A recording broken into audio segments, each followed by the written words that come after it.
All right, I think it's live. No one's here as usual, but as promised, I'm gonna try to go live much more often. If I can't do it daily, like I haven't been, I'll try to do every other day or whenever possible.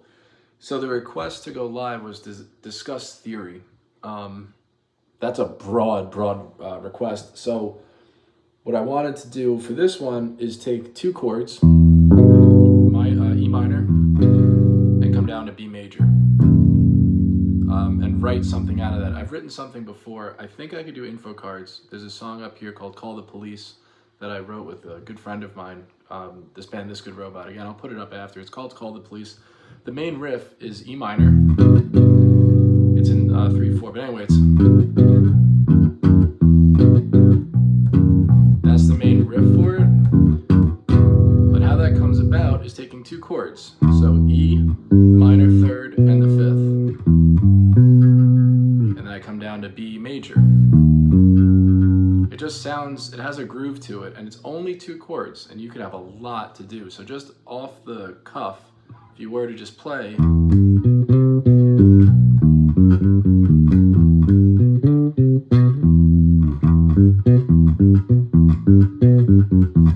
oops, doesn't sound, and again, when I say oops, I don't know what I'm playing, so it's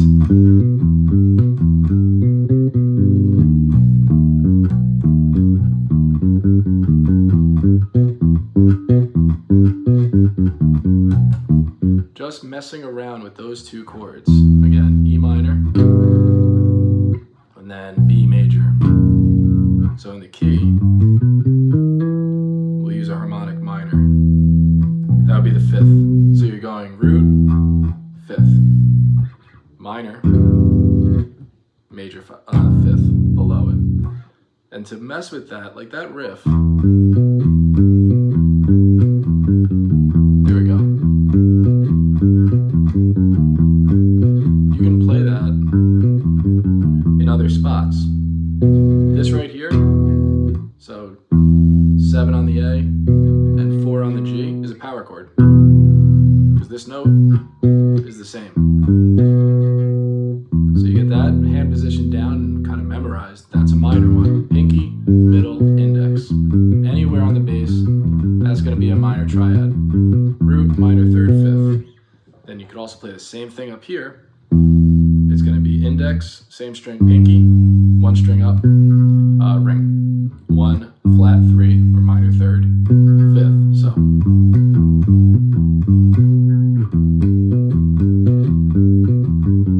And if you're going to play that same,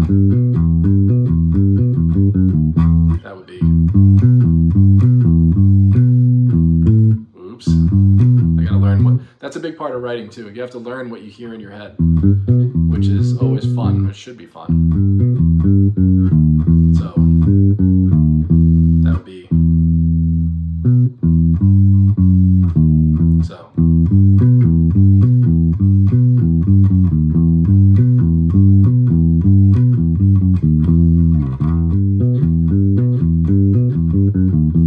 And again, that's just from using an E minor chord. We're just spelling it out, which the term arpeggio, all that means is you're spelling out a chord.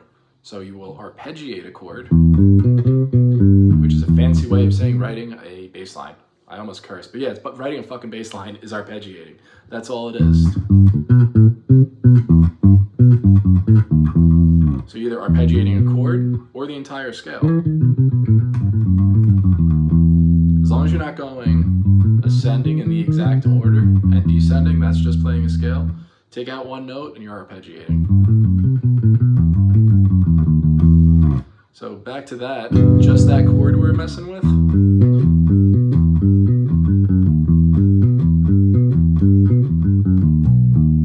Now we go down to that B.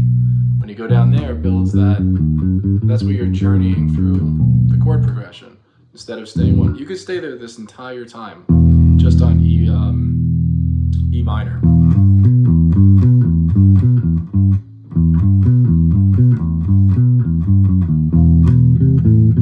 As long as you change it up and keep it somewhat interesting. And again, there's no real ruse. Jesus. There's no real rules to it. So I'll say that word eventually. So you could just play this the entire time. There's plenty of songs. I mean, you listen to any fucking Pitbull song and it's the same. Bossa, I don't know if it's Bossa Nova. What the hell is that called? Clave? Like, dog whimpering, trying to get in. Well, I think it's called a clave.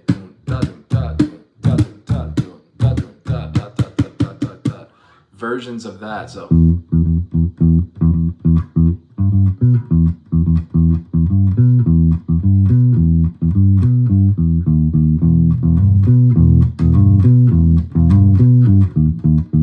can play that over and over again, hammer that home for as long as you want, and just pull the faders after 3.5 minutes.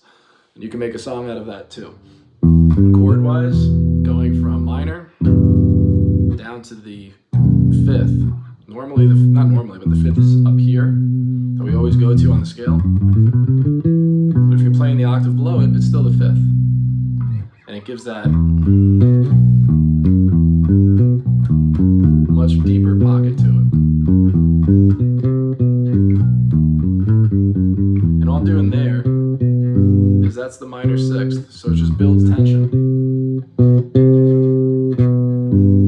to come back down, and then to the 5th is where I'm getting away from the root.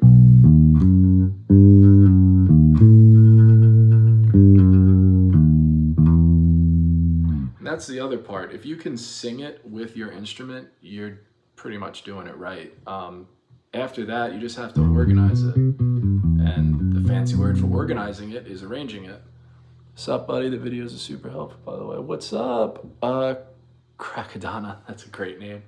Yeah, thanks for checking it out, too. Again, these will always be archived. So, doing great. What's up, Dina? I know who that is.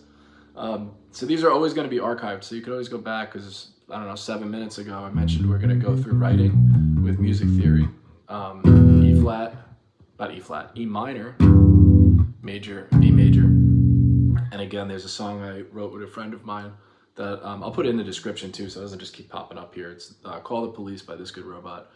Fucking great band. More credit to them. I just was lucky enough to have a song that I co-wrote with them. But that's where it comes from. And then with those chords, you could start really messing around with the time signature. So the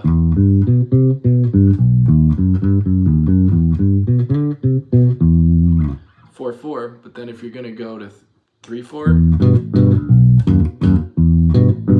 you gotta get evil circus kind of sounds. That's the thought, at least, that went into writing it.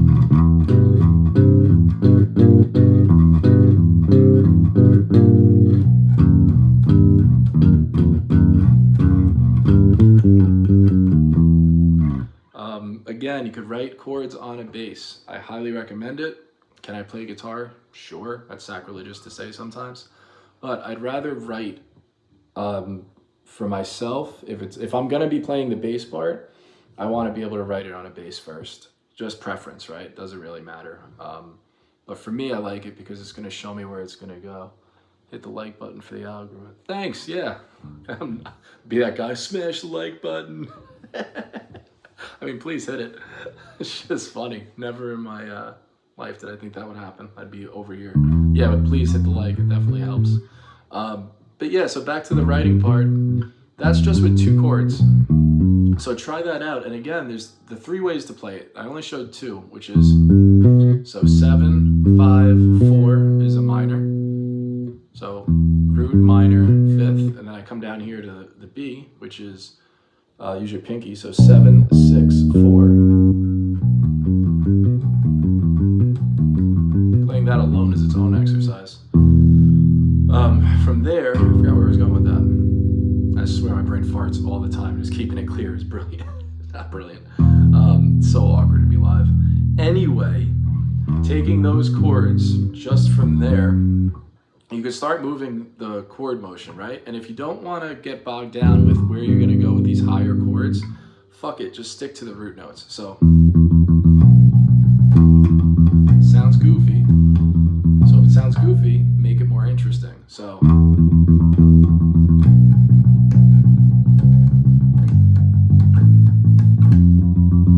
just off the top of my head, probably probably not that good, but I like coming up here, so.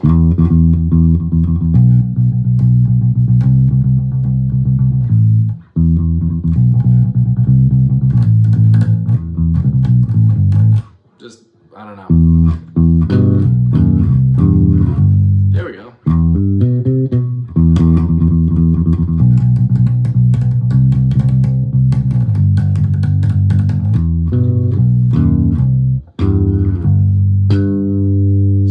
Progression, right? And then get with a guitar player or play it on guitar and kind of spell that out.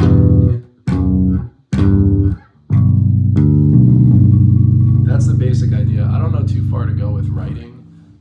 I guess to sum up this one at least is play around with minor triad, minor chord on E. So 7-5-4 or 7-5-9 or 7-10-9. Those are the three ways of playing it. That's where I was going from before. Unbelievable. Or major after that, 7-6-4, 7-6-9 or 7-11-9. Rewind that to get those actual notes down. So, three different ways to play. Same thing. I actually did a video on a 50 Cent one for Wangsta, which is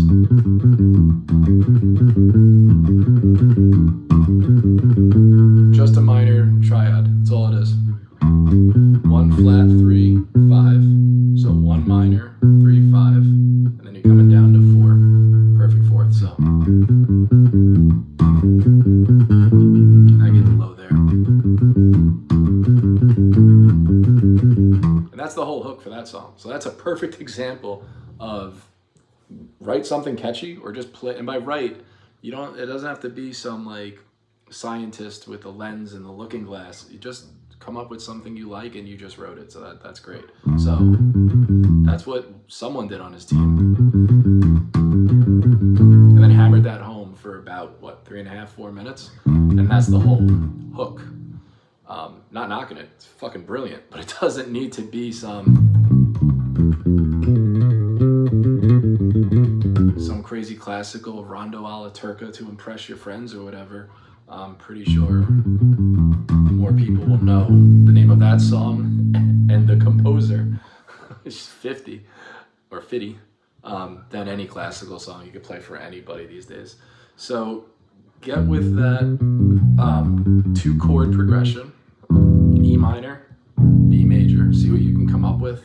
I definitely recommend, I'm learning how to speak, I swear. I recommend recording yourself on your phone. Everyone has one. If you're watching this, you sure as shit have one.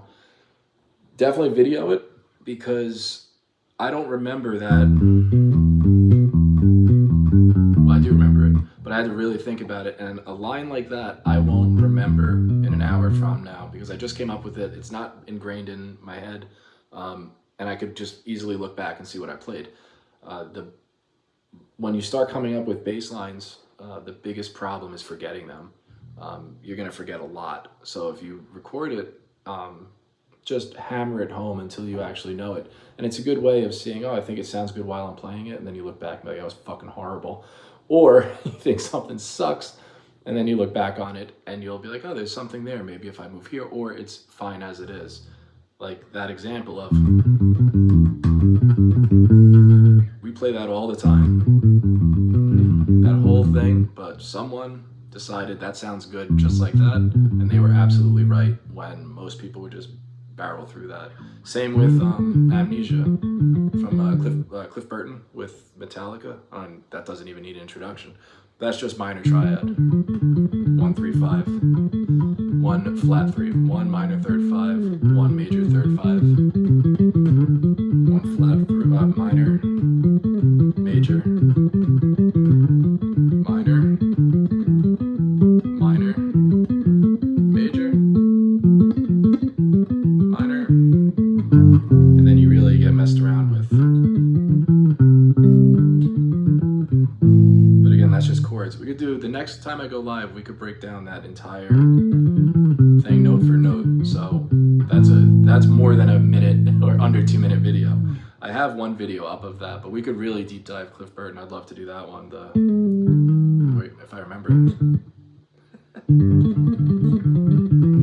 Anyway, you could play a lot of stuff out of it. Now I'm just noodling around. So I'm gonna end the video.